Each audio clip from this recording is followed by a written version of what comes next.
we took advantage of the short travel day to visit an old favourite of mine, Timbertown. I remember going to Timbertown when I was just a young fella, and it was a real step back in time, and it was just like I remembered it. It was really awesome to see. Timbertown is preserving and keeping the history of our Australian pioneers alive.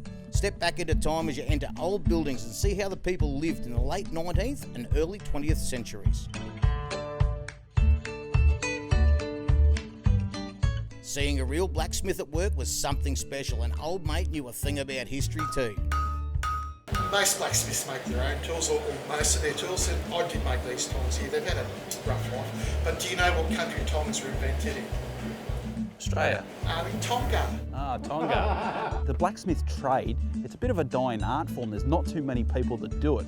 But at Timbertown, they've got a real blacksmith there. He's been doing it for God knows how long. He's got all the tools and equipment, and he'll stand there and he actually made us a bottle opener. I think it was a cobra / snail, you could call it, right there in front of us. You're a legend, mate. Thank you. Look, crack this hubby, mate. This is going straight to the Pillroom. Keeping an old town like this running isn't as easy as you would think.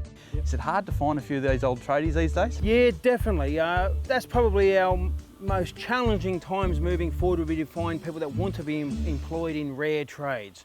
David himself engineers the old steam locomotive where visitors can take a ride, relax and take in the whole town.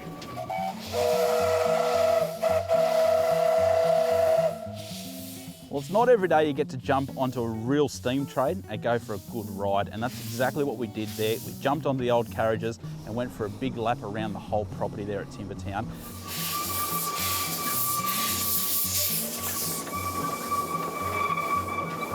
Of course, it wouldn't be Timbertown without a sawmill. This one from the 20s was operated by a steam engine. Back in the day, it wasn't just the timber workers that were fortified, the wine was as well, and this is where I dug in deep to gain the true essence of the story. Take a step back into the 1880s, drink a cracking 30-year-old port, and have a wander around, check the place out. What better way to spend the afternoon? I can't think of one. While Smacker was investigating the port, the Websters were getting a lesson in panning for gold. We just slowly go backwards and forwards like this.